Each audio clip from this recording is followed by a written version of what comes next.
अस्सलाम वालेकुम व्यूअर्स, कैसे हैं आप। उम्मीद करता हूँ खैरियत से होंगे। मैंने आपको कल कहा था कि पाकिस्तान का मसला पाकिस्तान की मैनेजमेंट नहीं है। पाकिस्तान का मसला पाकिस्तान के कोचेज़ नहीं है, सेलेक्टर्स नहीं है। पाकिस्तान का मसला ना पाकिस्तान के ओपनर्स हैं, ना बॉलर्स हैं, ना आपके लोअर ऑर्डर्स हैं। पाकिस्तान का मसला है बाबर आजम और मोहम्मद रिजवान। हम 4 मैचों की T20, 5 मैचों की जो T20 सीरीज थी वो भी हारे। उसके भी जिम्मेदार बाबर रिजवान थे। अब आप पूछेंगे भाई ये तो खेल ही नहीं रहे थे, वो कैसे जिम्मेदार थे। तो बाबर रिजवान ऐसे जिम्मेदार थे कि क्यों बाबर और रिजवान जो है वो खेले नहीं। T20 की टीम में खेलना चाहिए था उनको। और अगर नहीं भी खेले तो बाबर और रिजवान क्योंकि ओपनिंग करते थे तो इन्होंने कभी बैकअप बनने ही नहीं दिया, इन्होंने कभी किसी ओपनर को आने ही नहीं दिया। तो इसलिए बेचारे बच्चे थे, नन्हे मुन्ने से थे, नन्हे मुन्ने से ही रह गए, कभी आगे नहीं बढ़ सके, बेचारे बच्चे रह गए। बच्चों को आगे बढ़ने का मौका नहीं दिया बाबर रिजवान ने। अपने रन्स बनाते थे, कभी मैचेस नहीं जितवाए। जितने भी मैच पाकिस्तान जीता है उसके अंदर हाथ जीतने वालों में प्लेयर्स में और किसी का था, लेकिन जितने मैच पाकिस्तान हारा है उसमें बाबर और रिजवान ने ही तो रन्स बनाए। तो मसला ही बाबर और रिजवान है। अब बाबर आजम ने 58 बॉलों पे 50 बनाए। भाई बाबर आजम किस तरह का प्लेयर है यार। बाबर आजम को चाहिए था पावर प्ले में हिटिंग करता, 25 बॉलों पे 50 बनाता, अगले जो मिडिल ओवर्स हैं उसके अंदर 60 बॉलों पे 70 बनाता, फिर आने वाले जो ओवर्स हैं उसके अंदर 30-35 बॉलों पे 70-80 रन बनाता, हिटिंग करता। तो पावर प्ले में तो फिर बाबर आजम किंग होता। मसला बाबर और रिजवान है, रिजवान की कप्तानी का मसला है, बॉलर्स का मसला नहीं है। रिजवान गलत टाइम पे गलत बॉलर्स को बॉलिंग देता है। नहीं, आकिब जावेद को पिछले मैच में क्यों पहला ओवर करवाया? नहीं नहीं नहीं, वहाँ पे चाहिए था कि वो हारिस रऊफ से करवाता। आज नसीम शाह से करवाया, क्यों करवाया? आकिब जावेद से करवाना चाहिए था। तो मसला रिजवान और बाबर टीम का बने हुए हैं और कोई मसला इस टीम के अंदर है ही नहीं। यही चल रहा है आपकी सोशल मीडिया के ऊपर, यही चल रहा है आपके टिकटॉक अकाउंट्स के ऊपर। मतलब बाबर रिजवान कुछ भी कर रहे हैं लेकिन बाबर रिजवान को नहीं माना जाएगा। अब रिजवान ने एक स्टेटमेंट जारी किया है जिसमें उन्होंने कहा कि मेरे हाथ में कुछ भी नहीं है, मैनेजमेंट के हाथ में सब कुछ है, सेलेक्टर्स के हाथ में सब कुछ है, वही ये करते, मेरी कोई सुनता नहीं है। ये पता कौन सी बात है जो रिजवान ने आज एक्सपोज की है, जो रिजवान ने आज सामने रखी है? ये वो बात है जो एक अरसे दराज से हम करते चले आ रहे हैं, जो मैं आपके साथ करता चला आ रहा हूँ कि भाई बाबर और रिजवान, बाबर के पास, रिजवान और बाबर की कैप्टनसी में एक फ़र्क है। बाबर के पास पूरी अथॉरिटीज़ थी, जब पहले उन्होंने कप्तानी की थी तब की बात करो, बात की नहीं। बाबर के पास पूरी अथॉरिटीज़ थी, रमीज़ राजा ने दे रखी थी, तो आप जाकर रिजल्ट्स देख लें। लेकिन रिजवान की कप्तानी में ऐसा नहीं है भाई। रिजवान ना सिलेक्शन में अपना वोट दे सकता है, ठीक है, ना प्लेइंग 11 में अपना वोट दे सकता है, ना वो किसी प्लेयर को नंबर बता सकता। उसको उसी प्लान पे काम करना है जो आपके आकिब जावेद साहब ने दिया है उसको, क्रिकेट के आका आकिब जावेद साहब, उन्होंने जो दिया है वो करना पड़ेगा। तो ये जो रिजवान ने बात की है, ये रिजवान ने एक्सपोज किया असल में आपकी सिलेक्शन कमेटी को, आपकी मैनेजमेंट को, क्योंकि अब अंदर से अंदर अंदर ये बातें पक रही थी और ये प्लानिंग आहिस्ता आहिस्ता की जा रही थी। और ये जो पीछे इनके जितने भी कारिंदे आकिब जावेद समेत सब, ये इस प्लानिंग में थे कि ये जो सीरीज़ हारे ना, ये असल में हारे नहीं, हरवाई गई है। ये इस चक्कर में थे, जिस पिच के ऊपर बाबर रन्स कर सकता है उस पिच पे ये नहीं कर सकते, कर सकते, लेकिन ये एक साजिश थी कि रिजवान फ्लॉप हो तो हम रिजवान को कप्तानी से हटाएं और सलमान अली आगा को कप्तान बनाएं, और फिर उसके बाद रिजवान को भी टीम से और बाबर को भी निकाल के बाहर फेंके। लेकिन बाबर ने तो मौका ही नहीं दिया। बाबर ने तो ऐसा परफॉर्म किया और उसके बाद जो T20 सीरीज़ में वो ऐसा चपेड़ पड़ा मुंह के ऊपर आके जावेद के, कि अब वो सोच रहे हैं कि बाबर को T20 टीम में लें। तो ये प्लानिंग थी। शायद रिजवान को ये खबर पड़ गई, उसने इसीलिए आके ये स्टेटमेंट दिया है। अब हमारे जो सो कॉल्ड यूट्यूबर्स हैं और जो बहुत बड़े क्रिकेट एनालिस्ट हैं उनको लगी मिर्चें। हाय अल्लाह जी, रिजवान ने ये क्या बोल दिया, ये क्या कर दिया रिजवान ने, ये क्या कह दिया रिजवान ने। उनको चढ़ी तप, उन्होंने ये कहना शुरू कर दिया कि ऑस्ट्रेलिया में जीते तब रिजवान ने जितवाया, उनकी कप्तानी अच्छी थी। साउथ अफ्रीका में जीते तब रिजवान ने जितवाया, उनकी कप्तानी अच्छी थी। लेकिन जब अब हार रहे हैं तो सिलेक्शन कमेटी जिम्मेदार है। यार पहले थोड़ा सा वर्क कर लिया करो, पहले थोड़ा सा देख लिया करो बैठ के कि अगले बंदे ने बात की है तो किस वजह से उसने बात की है, और जो जीत हासिल की है उसके पीछे का मेन मोटिव क्या था, पहले देख लिया करो, फिर बात किया करो। अब ये कहते हैं आकिब जावेद बॉल चल रही थी। भाई आकिब जावेद कोच नहीं था, कोच जेसन गिलेस्पी ही था। आकिब जावेद का सिर्फ मशवरा था कि स्पिन ट्रैक बनाए जाएं, और उसने वही मशवरा दिया जो हर क्रिकेट फ़ैन दे रहा था, जो हर क्रिकेटर दे रहा था कि भाई आप अपनी कंडीशंस का फ़ायदा ही नहीं उठा पा रहे, आप स्पिन ट्रैक बनाओ। बनाया वो स्पिन ट्रैक और पाकिस्तान ने इंग्लैंड को लपेट दिया।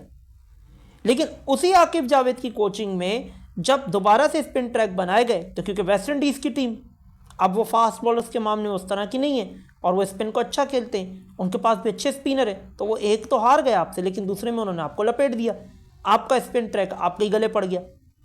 तो उस टाइम कोच जेसन गिलेस्पी थे।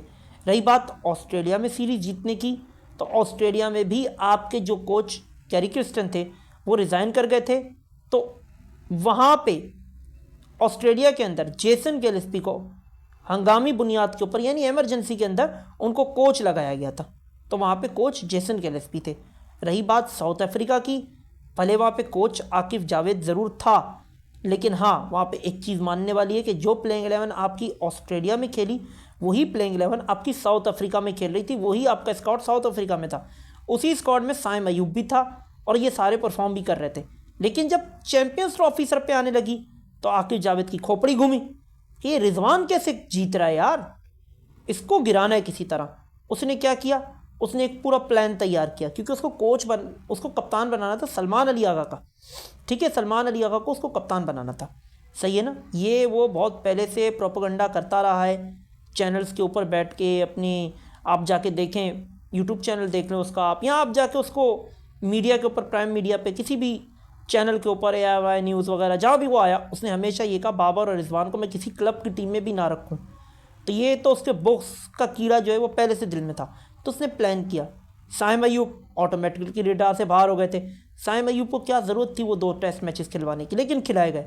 वो रिडार से बाहर हो गए, मतलब इतने ओवर कॉन्फिडेंट हो गए कि यार साइम अयूब बाबर और रिजवान से लाइमलाइट छीन रहा है, इसको खिलाओ इसको। उसको इतना खिलाया बेचारे को कि वो फजूल में ज़ाया ही हो गया, समझ रहे ना आप। उसके बाद जब चैंपियंस ट्रॉफी में स्क्वाड तैयार किया गया तो जानबूझ के बाबर आजम को ओपनिंग पे रखा गया ताकि बाबर आजम अपनी पोजीशन से हट के खेले और बाबर आजम फेल हो, और कामरान गुलाम को या हम किसी और प्लेयर को यहाँ पे सेट करने की कोशिश करें ताकि बाबर की जगह चली जाए। लेकिन कुदरत की करनी देखे कि वो ऐसा हो ना सका। मोहम्मद रिजवान की परफॉर्मेंस भी नीचे गई नहीं, अच्छी रही। अब ये हो गए परेशान। इन्होंने न्यूजीलैंड में क्या किया, इन्होंने कहा चलो अब नया हम एक मुद्दा, एक प्लान लेके आते हैं कि न्यूजीलैंड में हम T20 सीरीज़ में ये कहकर बाबर रिजवान को ड्रॉप करते हैं कि इनकी परफॉर्मेंसेस नहीं है। अब हमें पता है कितना बड़ा मंजन था जो बेचा गया, और हमारे कुछ बहुत सारे यूट्यूबर्स तो रहते ही इसी ताक में, वो तो रात में सोते हैं और सुबह मैच का इंतज़ार करते हैं टीवी से आंखें लगा के, इसी चीज़ के लिए कि बाबर फेल हो, रिजवान फेल हो, हम अपने चैनल पर जाएं, धूम धड़का करें, भौंकें कुत्ते की तरह ताकि हमें व्यूअरशिप मिले। ये जो इनके आप 2-2.5 लाख सब्सक्राइबर्स वगैरह देख रहे हैं ना, ये वो लोग नहीं हैं जिनको पाकिस्तान से देखते हैं, या ये वो लोग नहीं हैं जो इनको पसंद करते हैं। ये वो लोग हैं जो इनको पड़ोस से देखते हैं, जो पसंद करते हैं बाबर और रिजवान के ख़िलाफ़ सुनना। तो सॉफ्ट टारगेट है, समझ रहे ना आप। ये ऑडियंस को मतलब टारगेट करने का तरीका है बाबर रिजवान के नाम पे। क्यों कोहली और रोहित शर्मा पे नहीं बोलते, क्यों कोहली और रोहित शर्मा की चाटते रहते हैं क्लाउन कोहली की, वजह है ना उसकी। इन्होंने प्लान बनाया कि ड्रॉप करते हैं बाबर और रिजवान को। ठीक है, ड्रॉप किया गया, नए लड़के लाए गए, यंगस्टर्स को मौका दे रहे। मैंने अपने इसी चैनल से अर्ज़ किया था कि यंगस्टर्स की इज़्ज़त लूट लेंगे न्यूजीलैंड वाले। उनकी टीम भी हालांकि यंग थी, लेकिन उनका बैकअप आपसे ज़्यादा सॉलिड है। आपका तो बैकअप है ही नहीं। आपने तो अपने प्लेयर्स को कभी तैयार ही नहीं किया, ग्रूम ही नहीं किया। उन्होंने जो हाल किया फिर आपकी टीम का, वो देखने से ताल्लुक़ रखता था। Mohammad Haris totally flop. हसन नवाज़ की एक सेंचुरी ज़रूर आई, लेकिन उसके बाद वो भी टोटली बाकी मैचेस में फ्लॉप। एक सलमान अली आगा था जो परफॉर्म करने में वाहिद बंदा जो कामयाब रहा था, ठीक है, नो डाउट उसने अच्छा परफॉर्म किया था, उसने T20 में अपने आप को मनवाया है, ODI में भी मनवाया, लेकिन वो भी सियासत का शिकार हो चुका। उसके भी भेजे में कहीं ना कहीं ये बात घुसा दी गई, भाई तू हमारा नेक्स्ट कैप्टन है, जिस तरह की उसकी इंटेंट रही है ना ODI में, तो ये बात उसके भेजे में घुसा दी गई कि भाई तू हमारा नेक्स्ट कैप्टन है। सही है।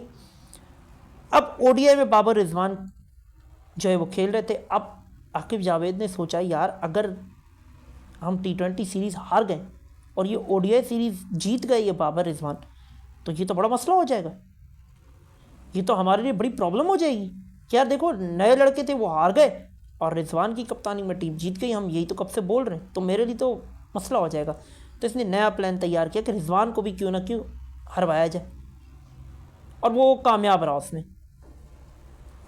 तैयब ताहिर किस परफॉर्मेंस पे खेल रहा है नहीं पता, ठीक है, आपका इरफान खान न्याजी किस परफॉर्मेंस पे खेल रहा है नहीं पता, फ़हीम अशरफ किस परफॉर्मेंस पे खेल रहा है नहीं पता, अब्दुल्ला शफीक क्यों है नहीं पता, इमामुल हक क्यों है नहीं पता।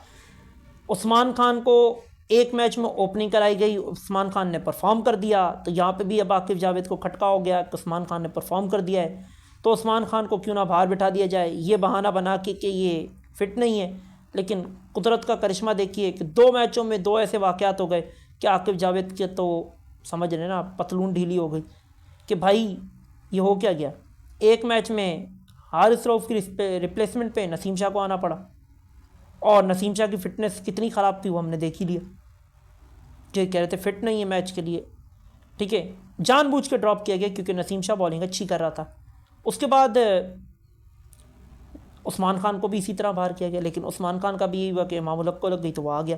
तो ये सारी प्लान का हिस्सा था और वो प्लान का हिस्सा नज़र आ रहा है। लेकिन ये है कि अब रिजवान ने जो इनकी पोल खोली है, अब उससे ये थोड़े से घबरा से गए। अब सबके सर पे ना बिच्छू रेंग रहे हैं, और गंजे के सर पे बिच्छू छोड़ दो तो उसका क्या हाल होता है, वही इनका हाल हो गया। एक तो हमारा वो बलगम का मरीज़ है, एक गंजा है उसको बहुत शौक़ है, एक भैंसा है जानते ही होंगे आप, पाकिस्तानी